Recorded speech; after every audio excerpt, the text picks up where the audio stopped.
केसरिया से मन जोगी हुआ रे, दिल झूमे देखो मतवारा हुआ रे, केसरिया से मन जोगी हुआ। हर पल मनाओ केसरी त्योहार। विमल, बोलो जुबान केसरी।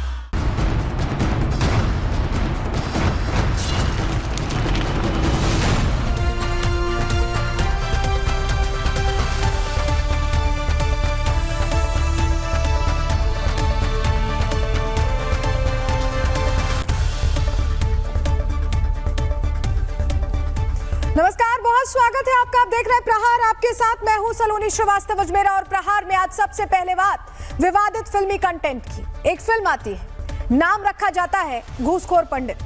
भोपाल से लेकर पटना और आगरा से लेकर लखनऊ तक की सड़कों पर आक्रोश है। ब्राह्मण समाज का सवाल सीधा है कि क्या हिंदू प्रतीकों और हिंदुओं को निशाना बनाना अब बॉलीवुड और ओटीटी का इजी गो फॉर्मूला बन चुका है। ब्राह्मण समाज की भावनाओं का ध्यान रखते हुए मुख्यमंत्री योगी आदित्यनाथ ने सीधे एफआईआर के आदेश दे दिए हैं। योगी सरकार ने साफ कर दिया है कि अभिव्यक्ति की आजादी के नाम पर किसी समाज को नीचा नहीं दिखाया जा सकता।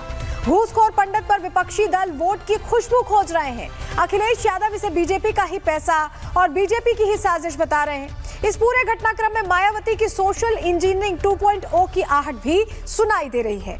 लेकिन बड़ा सवाल यह है कि आखिर हर बार सनातन ही सॉफ्ट टारगेट क्यों होता है? कभी सनातन को लेकर सवाल, कभी साधुओं को ढोंगी दिखाना और अब सीधे पहचान पर हमला। क्या किसी दूसरे मजहब के साथ ऐसे करने की हिम्मत ये फिल्म मेकर्स जुटा पाएंगे? घूसखोर पंडित पर हो रही पॉलिटिक्स की पूरी खबर डिटेल में आपको देने वाले हैं। दूसरी खबर पाकिस्तान से है, जो दुनिया में आतंक को फैलाता है, घर में आतंकवाद की फैक्ट्री चलाता है, लेकिन अब वही आतंक उसे डस रहा है। इस्लामाबाद में जुमे की नमाज के वक्त 30 से ज्यादा बेगुनाह शिया मुसलमानों को धमाके में उड़ा दिया गया। ये कोई इत्तेफाक नहीं, बल्कि मुल्ला मुनीर का वो खूनी मास्टर प्लान है जिसे अपनी नाकामियों को छुपाने के लिए रावलपिंडी के हेडक्वार्टर्स में बैठकर लिखा गया है। जो पाकिस्तान दुनिया भर के मुसलमानों का मसीहा बनने का ढोंग रचता है, उसी की राजधानी में मस्जिद सुरक्षित नहीं। लेकिन पाकिस्तान में हुआ ये धमाका उस नफरती एजेंडे का नतीजा है जहां शिया और अहमदिया समुदाय को इंसान तक नहीं समझा जाता। हकीकत यह है कि पाकिस्तान इस वक्त 3 मोर्चों पर हार रहा है। अफगान बॉर्डर पर तालिबान से मात खा रहा है, खैबर में टीटीपी का खौफ है और बलूचिस्तान में बीएलए की बगावत। इसी हार और जिल्लत से दुनिया का ध्यान भटकाने के लिए कैसे मुनीर ने अपनों का ही खून बहाना शुरू कर दिया है, इस पर भी पूरी जानकारी आपको देंगे। और तीसरी खबर, दिल्ली और वॉशिंगटन के बीच हुई ऐसी डील की जिसकी चर्चा पूरे विश्व में हो रही है। अपने हितों से बिना समझौता किए भारत ने यह डील कर दिया है कि दुनिया को दिखा दिया है डील करके कि देश हित की राह यदि आप पकड़ लेते हैं तो बड़ी से बड़ी ताकत को झुकना ही पड़ता है। डील के बाद अमेरिकी ट्रेड विभाग से जारी हुए एक नक्शे ने रावलपिंडी के जीएचक्यू और बीजिंग तक में हड़कंप मचा दिया है। नक्शे में पूरे पीओके और अक्साई चीन को भारत का अभिन्न अंग बताया गया है। शहबाज शरीफ और आसिम मुनीर जो ट्रंप के सामने कटोरा लेकर खड़े थे, उन्हें अमेरिका ने ठेंगा दिखाकर यह बता दिया कि भीख और बिजनेस में जमीन और आसमान का अंतर होता है। जो ट्रेड डील हुई है उसका क्या असर होने वाला है यह भी आपको बताएंगे। लेकिन चलिए सबसे पहले बात कंटेंट के नाम पर चलाए जा रहे प्रोपेगेंडा की करने जा रहे हैं।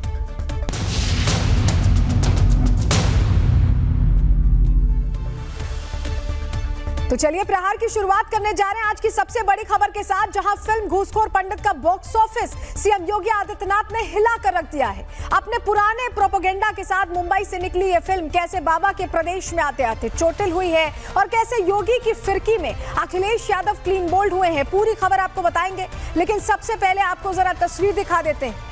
आप जरा इस तस्वीर को गौर से देखिएगा। जिस फिल्म को इस इरादे के साथ लॉन्च करने की तैयारी थी कि इसको लेकर तो विवाद मचेगा, उससे ये फिल्म जमकर पैसा कमाएगी, लेकिन योगी आदित्यनाथ का ऐसा हंटर चला कि अब ये फिल्म खुद अपने अस्तित्व की लड़ाई लड़ रही है। और इस पूरे घटनाक्रम में कैसे अखिलेश यादव को पॉलिटिकल करंट लगा है, पूरी खबर आपको बताने जा रहे हैं। लेकिन उससे पहले आपको यह भी जानना होगा कि आखिर आज ये क्यों कहा जा रहा है कि किले के दरवाजे हमेशा अंदर की तरफ से खोले गए हैं। तस्वीर आपको दिखाते हैं। देखिए, ये वो चेहरे हैं जो फिल्म घूसखोर पंडित में सीधे तौर पर जुड़े हुए हैं। और आपको सुनकर आश्चर्य होगा कि जिस घूसखोर पंडित फिल्म का विरोध ब्राह्मण समाज के लोग कर रहे हैं, तो वहीं इस फिल्म को बनाने वाले भी ब्राह्मण ही हैं। इस फिल्म के लीड एक्टर हैं मनोज वाजपेयी, जो अजय दीक्षित नाम के ब्राह्मण का कैरेक्टर प्ले कर रहे हैं। तो वहीं प्रोड्यूसर और स्क्रिप्ट राइटर हैं नीरज पांडे और इस फिल्म के डायरेक्टर हैं कश्मीरी पंडित रितेश शाह। मतलब ब्राह्मण जिस फिल्म को बदनाम करने वाला बता रहे हैं, उस फिल्म को ब्राह्मण वर्ग के लोगों ने ही तैयार किया है। आपको फिर से बता रहे हैं, लीड एक्टर मनोज वाजपेयी जो खुद पंडित हैं। इसके अलावा स्टोरी के कैरेक्टर अजय दीक्षित के तौर पर वो खुद को पेश कर रहे हैं और नाम ही घूसखोर पंडित रखा है। नीरज पांडे प्रोड्यूसर और स्क्रिप्ट राइटर हैं, ये भी पंडित हैं। डायरेक्टर रितेश शाह कश्मीरी पंडित हैं। तो ब्राह्मण वर्ग से ही आते हैं ये लोग जो लीड कैरेक्टर प्ले कर रहे हैं या जिन्होंने इस फिल्म को लिखा है या डायरेक्ट किया है। लेकिन जब विरोध तेज हुआ तो इस फिल्म को बनाने वाले लोग भी सफाई देने पर उतर आए। प्रोड्यूसर नीरज पांडे ने पोस्ट कर लिखा है, हम आपको दिखा रहे हैं कि इस कहानी का फोकस एक व्यक्ति के काम और उसके फैसलों पर है। इसका किसी भी जाति, धर्म या समुदाय से कोई संबंध नहीं है और ना ही ये किसी का प्रतिनिधित्व करती है, ये बाकायदा लिखा गया है। नीरज पांडे के अलावा अभिनेता मनोज वाजपेयी ने भी पोस्ट किया, हम आपको वो भी दिखा रहे हैं। इस पोस्ट में लिखा है कि ये भूमिका एक खामियों से भरे व्यक्ति और उसके आत्मबोध की यात्रा को दिखाने के बारे में थी। इसका मकसद किसी भी समुदाय पर टिप्पणी करना नहीं था। ये देखिए, ये अंग्रेजी में लिखा, हम आपको अनुवाद करके बता रहे हैं कि ये इंटेंट नहीं था। अभिनेता मनोज वाजपेयी ने भी ये सफाई पेश की है। फिल्म के अभिनेता और प्रोड्यूसर सफाई तो दे रहे हैं, लेकिन इसके पीछे कैसे योगी आदित्यनाथ का हाथ है वो आपको बताते हैं। लेकिन उससे पहले आप इस तस्वीर को देखिए, जहां घूसखोर पंडित बनाने वालों को टाइट करने के बाद सीएम योगी अपने होम टाउन में लाइट पलों को जी रहे थे। सीएम योगी उत्तराखंड के अपने पैतृक गांव पंचरूर पहुंचे, जहां बच्चों से मिलते हुए वो बोले कि हम भी तुम्हारे दादा हैं। सुनिए जरा। अपने दादा को दे दिया, दादाजी को फूल दे रहा है, दादाजी को दे, ऐसे ऐसे दादाजी को दे दे। अपना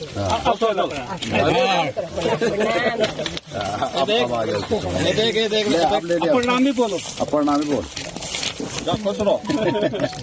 अरे तुम्हारे लिए इसके अंदर है खाने की, खाने के लिए ले असली चीज खाने की। अच्छा, अपने दादा को दे दिया। अबे हम भी तेरे दादा सुबह शाम होता है। और चलिए एक और तस्वीर आपको दिखाते हैं, जहां सीएम योगी अपने पैतृक गांव में बच्चों को टॉफी देते हुए दिखाई दे रहे हैं। आप जरा इस तस्वीर को भी देखिए। खा ले, इसको भी खिला दे। अभी ना खाएगी।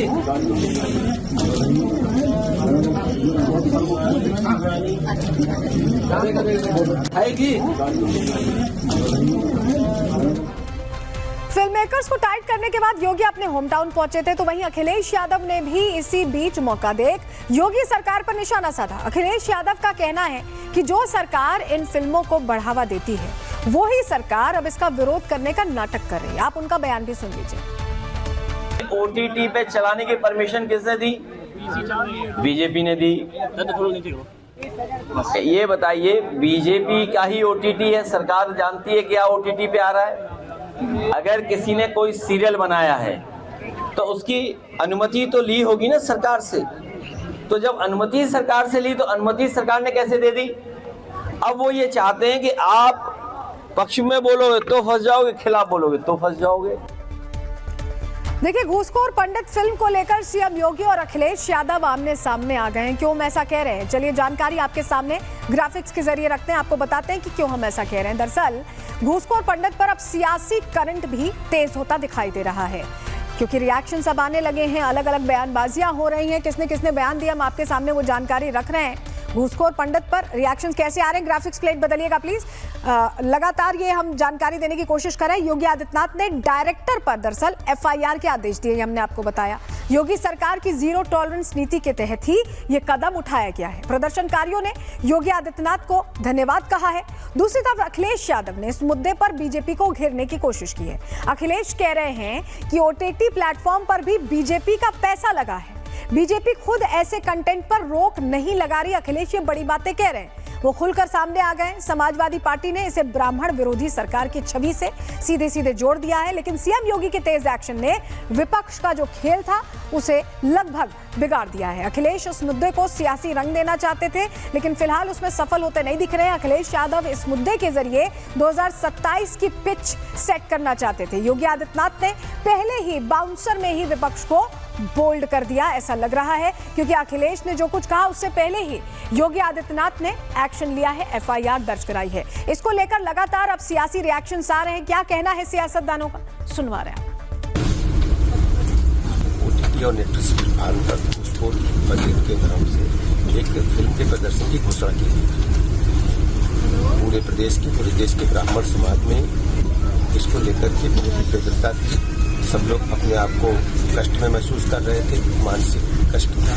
भारत सरकार को मेरे द्वारा अनुरोध किया गया। भारत सरकार ने इस अनुरोध को स्वीकार करते हुए OTT के सभी प्लेटफॉर्म्स को निर्देश दिया है, कृपया ऐसे नामों को उपयोग में न लाएं। प्रकार की असंवेदनशील जो नेटफ्लिक्स पे अपने जो सीरीज आती हैं उनको जो है प्रचलित करने के लिए इस तरीके की बात करना और लिखना एक ऐसे समाज के बारे में जिस समाज ने हमेशा इस पूरे दुनिया में जो है सनातन को जीवित रखा है।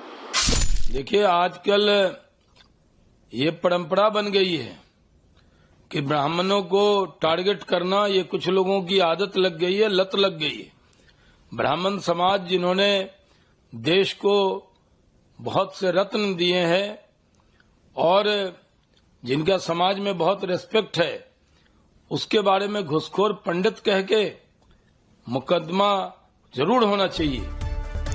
देखिए, पॉलिटिकल बयानबाजी तो चल रही, लेकिन इन सब के बीच एक ऐसा पॉलिटिकल स्टेटमेंट भी है जो सबसे अलग है, और ये है बसपा सुप्रीमो मायावती का पोस्ट जो हम आपको यहां दिखा रहे हैं, जहां मायावती ने ब्राह्मण पक्ष को सपोर्ट करते हुए घूसखोर पंडित फिल्म को लेकर कहा है कि इस तरह की फिल्मों से एक वर्ग को अपमानित किया जा रहा है और बसपा इस तरह की फिल्मों की कड़े शब्दों में निंदा करती है।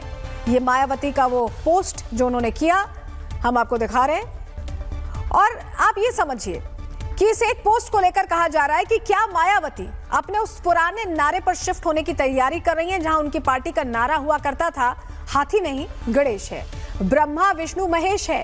क्या मायावती ब्राह्मणों के सहारे अपना पॉलिटिकल कमबैक करना चाहती हैं? क्या मायावती एक बार फिर से बीजेपी की लाइन पर आकर बीजेपी के ही वोटर्स को अपने पाले में करना चाहती हैं? ये वो तस्वीर हम आपको दिखा रहे हैं 1995 की। कल्याण सिंह आपको दिख रहे हैं, मुरली मनोहर जोशी दिख रहे हैं और बीच में मायावती दिख रही। पुरानी तस्वीर है, लेकिन उसी दौरान ये कहा गया था कि हाथी नहीं गणेश है, ब्रह्मा विष्णु महेश है। ये वो तस्वीर है। क्या इस तस्वीर में जो मैसेज दिया गया था उसे फिर से दोहराने की ये कोशिश है? ये सवाल बरकरार है। 2007 में क्या किया था मायावती ने, वो वाला प्लान कैसे फिर से रीएक्टिवेट 27 से पहले करना चाह रही, क्यों हम ऐसा कह रहे हैं, पूरी डिटेल आपको ग्राफिक्स के जरिए देते हैं, आपको बताते हैं।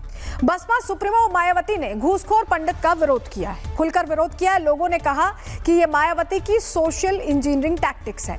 मायावती एक बार फिर से साल 2007 का फॉर्मूला अप्लाई कर रही हैं। ये कदम केवल एक फिल्म के नाम का विरोध नहीं है, बल्कि 2027 में ब्राह्मण को बसपा में वापस लाने की रणनीति के तौर पर देखा जा रहा है। मायावती इस तरह का सफल प्रयोग पहले भी कर चुकी हैं। यूपी के राजनीतिक इतिहास में साल 2007 में महत्वपूर्ण घटना हुई थी। मायावती ने बहुजन से सर्वजन का एक अलग फॉर्मूला, एक अलग नारा दिया था और उस चुनाव में बसपा ने 86 ब्राह्मण उम्मीदवारों को उस दौर में टिकट दिया था। 2007 के इस चुनाव में 41 ब्राह्मण बसपा से ही चुनाव जीते थे और इसी फॉर्मूले से मायावती ने 206 सीटों के साथ उस दौर में सरकार बनाई थी। सरकार बनते ही 7 ब्राह्मणों को मंत्री भी बनाया था मायावती ने अपनी सरकार में। मायावती अब उसी फॉर्मूले की तरफ बढ़ती नजर आ रही हैं। ये जो पूरा मौका है, उनको लग रहा है कि ये सही समय है कि सोशल इंजीनियरिंग के तहत इसे भुनाया जाए, तो उसको लेकर एक्टिव होती मायावती दिखाई दे रही और लग रहा है कि उसी के तहत उनकी तरफ से ये बयान दे दिया गया। इस मौके का फायदा उठाने की कोशिश कर ली गई। लेकिन आपको बताएं कि नेटफ्लिक्स की ये जो फिल्म है घूसखोर पंडित के नाम को लेकर ब्राह्मण समाज और सोशल मीडिया पर भी भारी नाराजगी है। तो वहीं फिल्म गोदान को लेकर भी सवाल खड़ा हो गया है। इस फिल्म के एक सीन को लेकर मौलाना ब्रिगेड एक्टिव हो गई है। मौलाना अब इस फिल्म को बॉयकॉट करने की मांग कर रहे हैं। तो वहीं लोगों का कहना है कि गाय संरक्षण पर आधारित इस फिल्म से मौलाना को मिर्ची क्यों लग रही है। इसको लेकर अब सवाल पूछा जा रहा है, क्योंकि इसमें गोदान आपको याद होगा मुंशी प्रेमचंद्र का उपन्यास, और अब इस पर फिल्म आ रही है और इसको लेकर सवाल पूछे जा रहे हैं। फिल्म गोदान को लेकर मौलाना ब्रिगेड किस कदर भड़की हुई है, पहले आपको वो सुनवा देते हैं जरा। पैगंबर इस्लाम सल्लल्लाहु अलैहि वसल्लम की एक हदीस सुना देता हूँ। हुजूर सल्लल्लाहु अलैहि वसल्लम फरमाते हैं कि गाय के गोश्त में बीमारी है और गाय के दूध में शिफा है। एक मूवी आई है गोदान, और उसमें कुछ आपत्तिजनक डायलॉग्स बोले गए हैं, कुछ सीन दिखाए गए हैं और एक व्यक्ति किसी टोपी वाले व्यक्ति के सर पर पिस्तौल तानकर ये बोलता है कि गाय को रोटी खिलाने वाला, या कुछ इस तरह के अल्फाज बोलता है जो बहुत आपत्तिजनक है। मैं बोलना भी नहीं चाह रहा हूं। देखिए, हमें याद रखना चाहिए कि अब हमारे मुल्क में एक बोर्ड होता है बॉलीवुड, वो खत्म हो चुका है। देखिए, गाय संरक्षण पर आधारित इस फिल्म को लेकर कैसे मौलाना के सामने बाबा खड़े हो गए, ग्राफिक्स के जरिए आपको वो जानकारी भी दे देते हैं, आपको बताते हैं। फिल्म गोदान को लेकर मौलानाओं के बीच नाराजगी है। एक पुलिसकर्मी के सीन को लेकर मौलाना ब्रिगेड खासी नाराज है, जहां पुलिसकर्मी टोपी वाले पर आपत्तिजनक टिप्पणी करते दिखाई दे रहे हैं। मौलाना कारी इसहाक गोरा ने इस पर कड़ी आपत्ति जताई, कहा कि बॉलीवुड नफरत फैलाने वाला कंटेंट बना रहा है। देवबंद से भी फिल्म के बहिष्कार का फरमान जारी हो गया है। सीएम योगी आदित्यनाथ इस फिल्म के साथ खड़े दिखे। फिल्म गोदान उत्तर प्रदेश में टैक्स फ्री की गई है।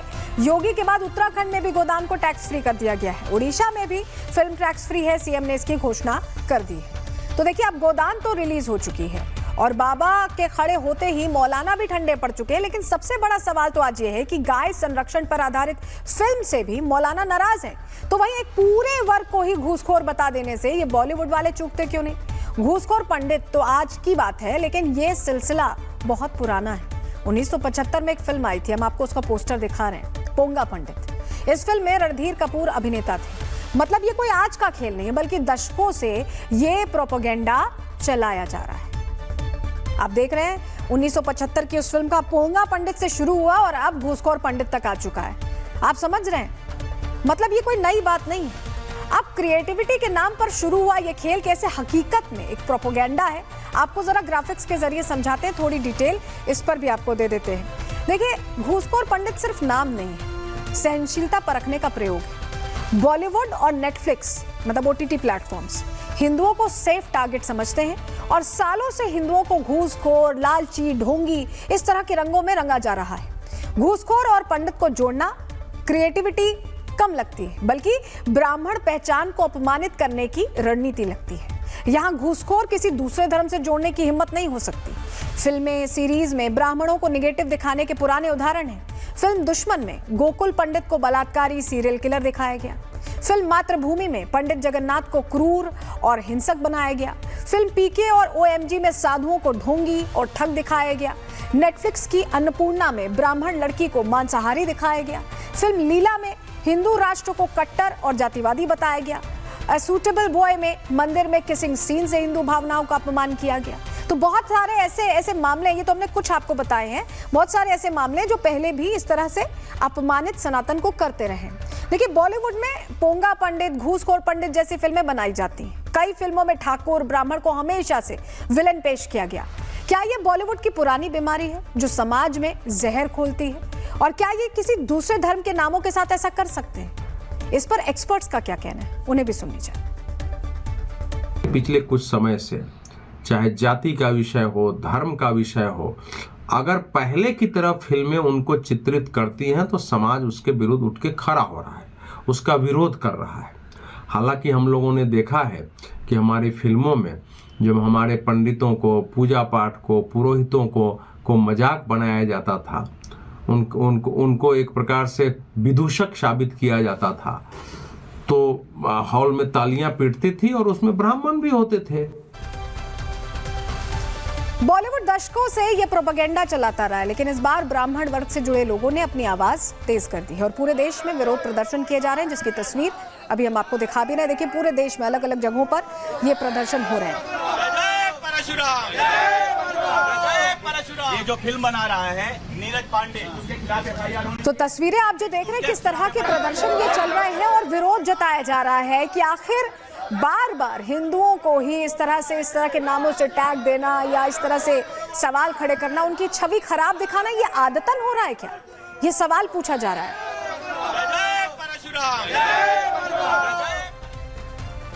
तो विरोध प्रदर्शन की तो तस्वीरें आप देख रहे हैं, विरोध प्रदर्शन तो हो रहे हैं, लेकिन इसमें एक गलती हमारी भी, क्योंकि जब हम दबंग, मिर्जापुर और बुलेट राजा जैसी फिल्में देखते हैं और उन पर ताली बजाते हैं, तो बॉलीवुड को इससे हिम्मत मिलती है। वो घूसखोर पंडित जैसी फिल्में बनाने लग जाते हैं। जब आप चुलबुल पांडे की घूसखोरी पर सीटी बजाते हैं, जब आप गुड्डू पंडित, मुन्ना त्रिपाठी, अखंडानंद त्रिपाठी की गुंडागर्दी पर खुश होते हैं, तो इससे बॉलीवुड को हिम्मत मिलती है कि वो पंडितों को सीधे सीधे घूसखोर बता दें। मतलब जो इंडियन कैरेक्टर्स हैं वो इसी हिसाब से डिफाइन किए जाते हैं। आपको लगता है कि आपको बहुत पसंद आए, आपको अच्छे लगे, आपने तारीफ की, और उस तारीफ का नतीजा ये होता है कि किसी और मजहब के लोगों को ये इस तरह का नहीं दिखाते। जो हिंदू लोग हैं या चाहे ब्राह्मण हो, राजपूत हो, उन्हें ही बदमाश सिखाया जाता है, उन्हीं से उस तरह का कैरेक्टर प्ले कराया जाता है, क्योंकि हम और आप इस तरह के आदी हो गए। हम इस पे तारीफें करते हैं, यहाँ हमारी भी गलती है। अब देखिए, अब आपको 3 तस्वीरें हम दिखाते हैं और 3 सवाल आपके सामने रखते हैं। अब ये बॉलीवुड की हिपोक्रेसी नहीं है तो क्या है? क्या जातिगत प्रयोग हो रहा है? क्योंकि आप देखिए, राजनीतिक पिच तैयार हो रही है क्या? ये 3 तस्वीरें 3 सवाल खड़े करती।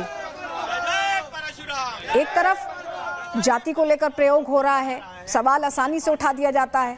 दूसरी तरफ प्रदर्शन हो रहे हैं, पूछा जा रहा है कि भाई क्यों सिर्फ हिंदू ही क्यों टारगेट पर, हर बार सॉफ्ट टारगेट क्यों? और अब इस पर राजनीतिक प्रयोग भी चल रहा है, ऐसा लग रहा है।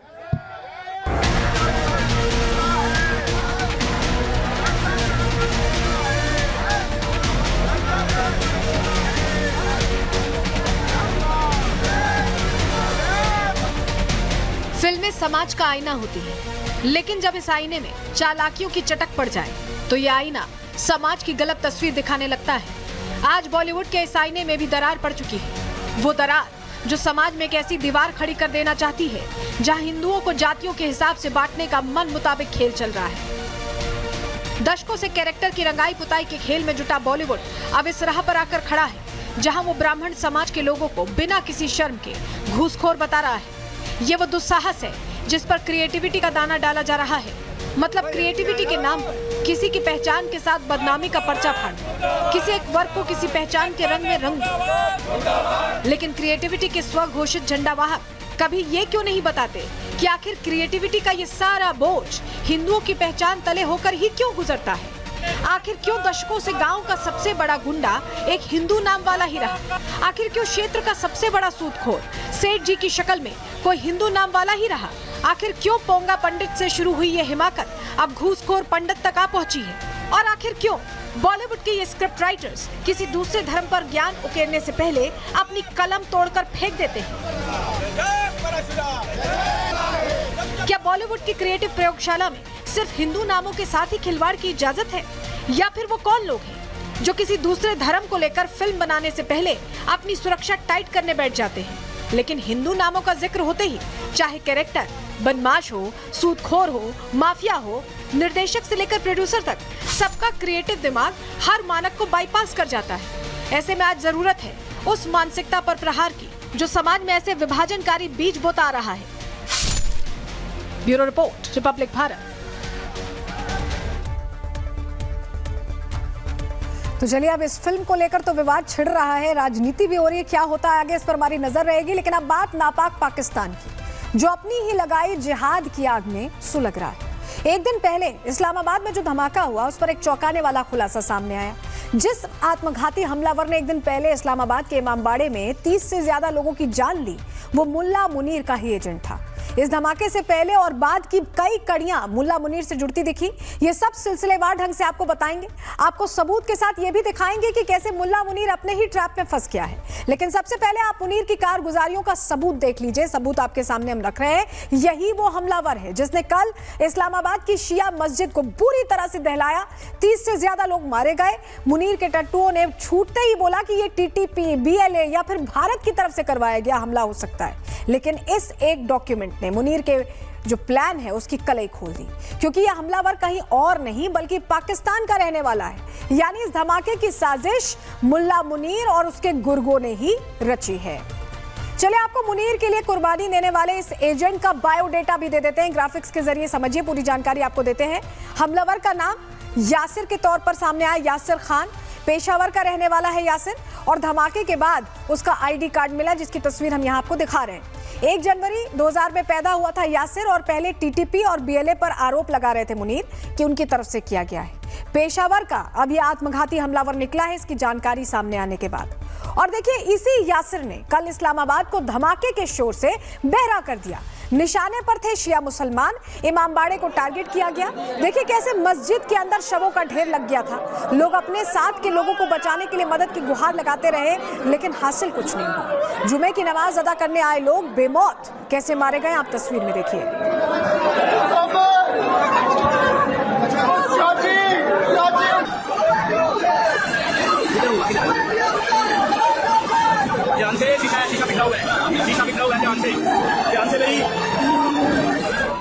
और देखिए इस हमले में कई परिवारों के चिराग बुझा दिए। इस्लामाबाद की ये मस्जिद जिसमें शिया मुसलमानों का जमावड़ा था, 1 मिनट के अंदर कब्रिस्तान बन गई। जिन्होंने मुनीर के इस प्लान के चलते अपनों को खो दिया, उनका क्या हाल था, आप तस्वीर में देखिए जरा।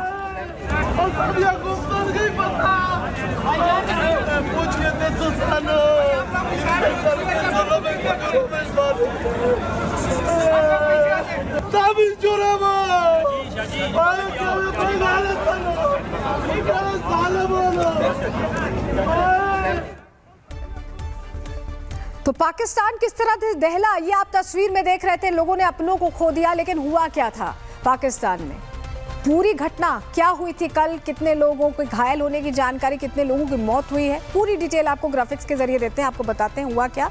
आत्मघाती हमले से देखिए दहशत है पाकिस्तान में, क्योंकि इस्लामाबाद में भयंकर ब्लास्ट हुआ, बहुत भयंकर ब्लास्ट हुआ। शिया मस्जिद इनके निशाने पर थी, उसे उड़ा दिया गया। फिदायीन हमले से पूरा इमामबाड़ा दहल गया। जुमे की नमाज का दिन था, ऐसे में बड़ी संख्या में लोग पहुंचे हुए थे। आत्मघाती हमलावर ठीक उसी समय नमाज के वक्त ही पहुंच गया।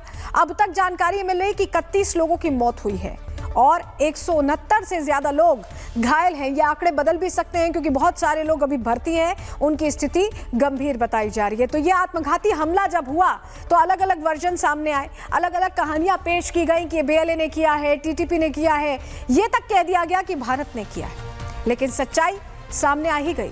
और देखिए इस्लामाबाद से आए एक ताज़ा वीडियो से ये साफ हो गया कि पहले वहां गोलीबारी हुई और फिर जोरदार धमाके ने नमाज पढ़ रहे मासूमों को मौत की नींद सुला दिया। ध्यान से आप सुनिएगा, आपको गोलीबारी और धमाके दोनों की आवाज सुनाई देगी।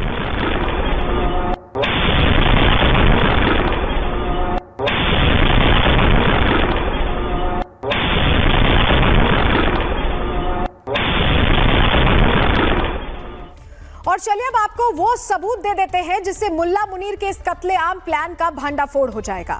तो आपके सामने जिनका हम बयान रखने जा रहे हैं वो हैं आदिल राजा, पाकिस्तानी सेना के अधिकारी रह चुके हैं। उन्होंने 28 जनवरी यानी हमले से 8 दिन पहले ही ये बता दिया था कि मुनीर अपने ही देश में हमला करवाकर सिंपैथी लेने की कोशिश करें। सुनिए आदिल राजा ने क्या कहा है।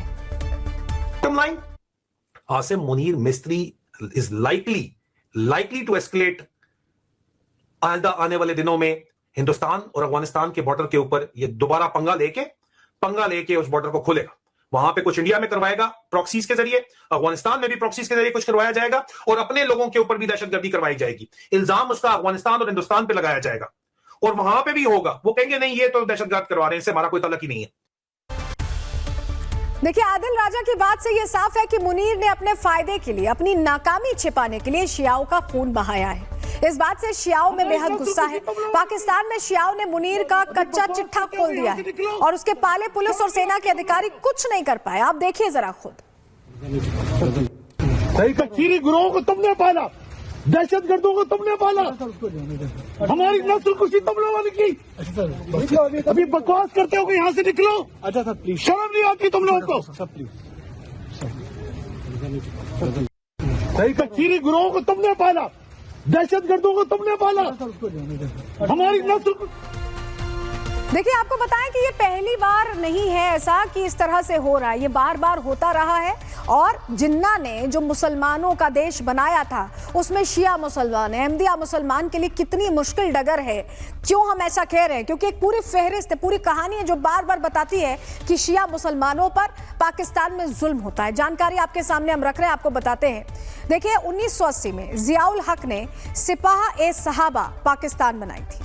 1990 में शिया डॉक्टर्स और नेताओं की टारगेट किलिंग उस दौर में की गई थी। 2003 से 2004 के बीच क्वेटा में शिया मस्जिदों पर अटैक किया गया, हमले हुए। 2013 में भी क्वेटा में 2 हमलों में 170 से ज्यादा लोगों की मौत हुई थी, इनमें शिया ही थे। 2015 और 2017 में 100 से ज्यादा शियाओं को मौत के घाट उतारा गया। 2022 से 2024 में शिया तीर्थयात्रियों का कत्लेआम हुआ और 6 फरवरी 2026 को इस्लामाबाद की शिया मस्जिद में ही भयानक धमाका होता है। तो ये आप समझ जाइए कि फहरिस्त बहुत लंबी है जो ये बता रही है कि इस तरह के हमले होते रहे हैं और शियाओं को खासकर टारगेट किया जाता रहा है, क्योंकि सुन्नी बाहुल्य ये देश ये बताने की कोशिश करता है कि मुसलमानों में भी सुन्नियों का ही दबदबा पाकिस्तान में चलेगा। आपको बताएं कि ये शियाओं की पाकिस्तान में क्या स्थिति है और अब ये बगावत, ये गुस्सा बगावत में बदलता जा रहा है। आप तस्वीर देख रहे हैं, शिया समुदाय के लोग खुलकर ये धमकी दे रहे हैं कि अगर अब वो गोली का बदला गोली से लेंगे अगर कुछ हुआ। सुनिए कैसे उबाल मार रहा है उनका गुस्सा वहां। अब तक जितना फलस्तीन में मुसलमान शहीद हुआ है इतना ही पाकिस्तान में शिया शहीद हुआ है। हुकूमत गद्दार हुकूमत नाल हुकूमत अपने पे पानी वाले जिनाजा पे। मतलब आप समझ रहे हैं, मुल्ला मुनीर अब पूरी तरह एक्सपोज हो गया, उसका खेल खत्म हो चुका और इसी वजह से पाकिस्तान के अलग अलग शहरों में आवाम उसके खिलाफ मोर्चा बुलंद कर रही है। ये नारे जो हम आपको सुनवा रहे हैं इन्हें सुनिए, ये मुनीर के कलेजे में नश्तर की तरह चुभ रहे हैं। आप सुनिए जरा।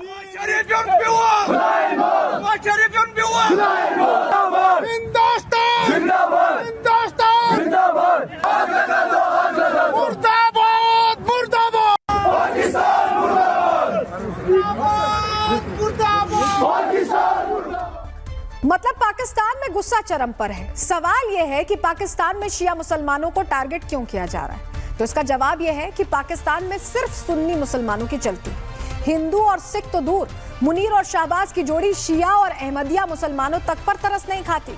वहां इनकी हालत इतनी खराब है, कितनी खराब है, चलिए ग्राफिक्स के जरिए आपको बताते हैं स्थिति क्या है वहां पर अहमदिया और शिया मुसलमानों की।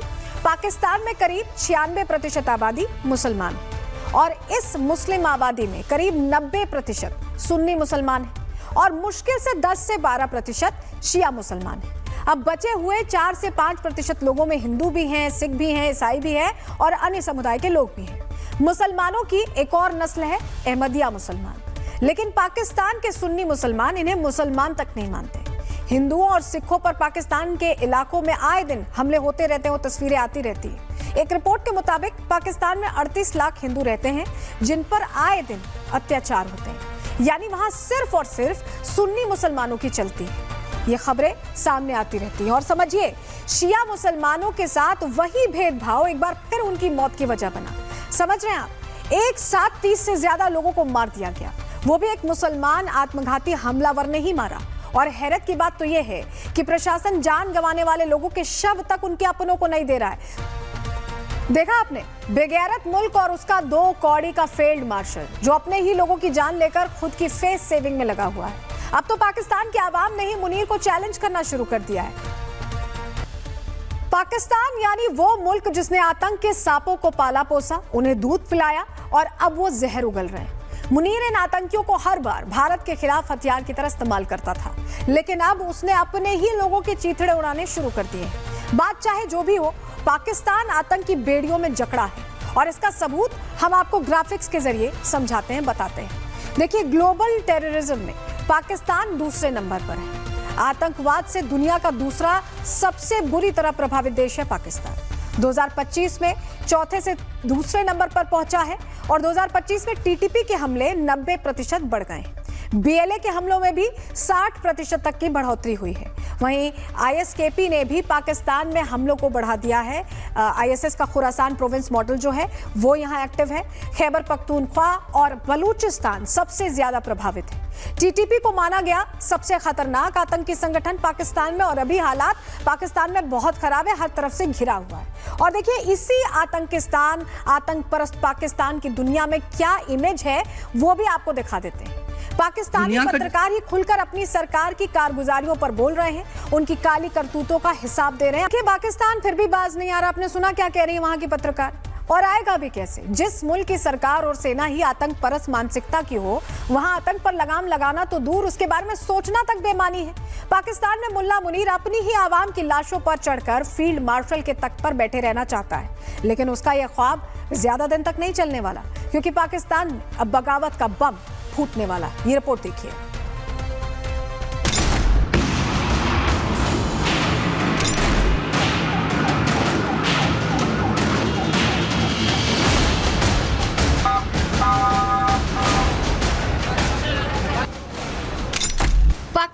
फील्ड मार्शल के बारे में कहा जाता है कि मुल्ला जब घबराता है तब धमाका कराता है, और ये धमाका इस बार इस्लामाबाद में हुआ।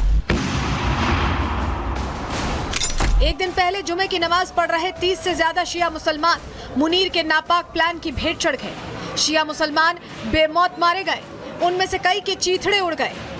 ये सब हुआ मुल्ला मुनीर के नफरती प्लान के तहत। पाकिस्तान इस वक्त तीनों मोर्चों पर जंग लड़ रहा है और इसी नाकामी से अपनी आवाम का ध्यान हटाने के लिए मुनीर ने इस्लामाबाद में शिया मस्जिद को उड़वा दिया और उसके टट्टू तुरंत ये राग अलापने लगे कि पाकिस्तान के दुश्मनों ने इस्लामाबाद में धमाका किया, जबकि असलियत कुछ और थी। पाकिस्तानी सेना के अधिकारी रहे आदिल राजा ने धमाके से 8 दिन पहले ही ये कह दिया था कि ये मुनीर की पुरानी चाल है। आसिम मुनीर मिस्त्री इज लाइकली टू एस्केलेट। आने वाले दिनों में हिंदुस्तान और अफगानिस्तान के बॉर्डर के ऊपर ये दोबारा पंगा लेके उस बॉर्डर को खोलेगा। वहां पे कुछ इंडिया में करवाएगा प्रॉक्सीज के जरिए, अफगानिस्तान में भी प्रॉक्सीज के जरिए कुछ करवाया जाएगा और अपने लोगों के ऊपर भी दहशतगर्दी करवाई जाएगी। इस हमले का इल्जाम जिस शख्स पर आया उसका कच्चा चिट्ठा ये बताने के लिए काफी था कि इस्लामाबाद के शतरंज के ये मोहरे मुनीर ने ही जमाए थे, उसी ने चलाए और फिर उसी ने उन्हें हलाल भी कर दिया। लेकिन पाकिस्तान की जनता अब ये खेल समझ चुकी है और इसीलिए इस्लामाबाद हो या फिर कराची, सब जगह मुनीर के खिलाफ बगावत फूट पड़ी।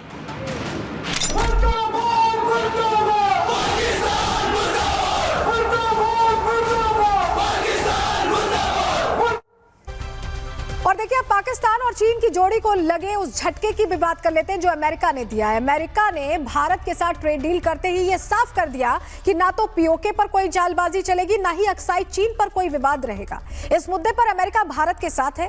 क्या कहा है अमेरिका ने आपको बताएंगे, लेकिन सबसे पहले बात करेंगे ट्रेड डील की, क्योंकि मलेशिया के कुआलालंपुर पहुंचे प्रधानमंत्री मोदी ने इस ट्रेड डील के बाद भारत के बढ़ते रुतबे को दुनिया के सामने साबित कर दिया। आप सुनिए। Friends, earlier India was seen just as a huge market. Now we are a hub for investment and trade. India is seen as a trusted partner for growth. Whether it is the UK, UAE, Australia, New Zealand, Oman, the EU or USA.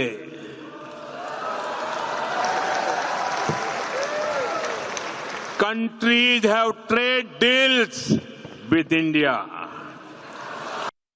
इस deal की जानकारी देते हुए America ने पाकिस्तान और चीन का मुंह भी बंद कर दिया। उसने एक नक्शा जारी कर यह साफ कर दिया कि वो भारत के अभिन्न हिस्सों के साथ किसी भी तरह की कोई छेड़छाड़ के पक्ष में नहीं है। ये वो नक्शा है जिसे देखकर शाहबाज और शी जिनपिंग दोनों की छाती पर सांप लौट रहा होगा। आप तस्वीर देख रहे हैं, तो आप तस्वीरों के जरिए समझिए ये नक्शा कैसे पाकिस्तान और चीन के लिए एक संकेत है। आपको हम समझा रहे हैं क्योंकि इस नक्शे में पीओके यानी कश्मीर का वो हिस्सा जिस पर पाकिस्तान कब्जा करके बैठा है वो, और अक्साई चीन जिसे चीन ने हथियाया हुआ है, उसे भारत का हिस्सा माना गया है।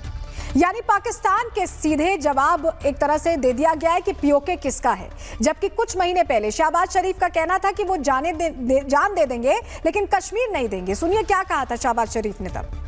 The importance of Kashmir as the founder of the nation, Qaid-e-Azam Muhammad Ali Jinnah rightly said, Kashmir is the jugular vein of Pakistan. Unfortunately, this globally recognized dispute remains unresolved despite multiple UN resolutions. Let there be no doubt, Pakistan shall continue to support the right of self-determination of the Kashmiri people. लेकिन देखिए जिस कश्मीर की बात कहकर शहबाज भारतीय मुसलमानों को बरगलाना चाहते थे, वहां की असलियत आप देख लीजिए कैसे पीओके में पाकिस्तान के खिलाफ आवाज बुलंद हो रही। खुद सुनिए आप जरा।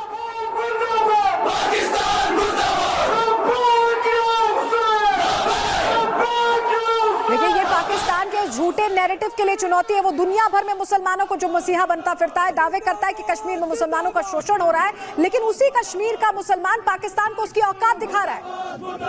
जिंदाबाद जिंदाबाद हिंदुस्तान जिंदाबाद, नारे हैदर हैदर जिंदा है।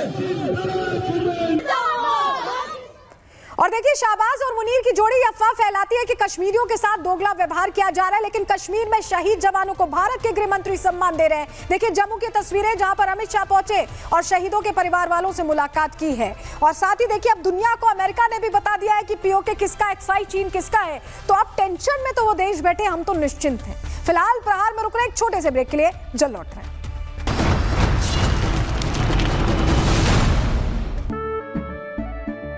केसरिया से मन जोगी हुआ रे, दिल झूमे देखो मतवारा हुआ रे।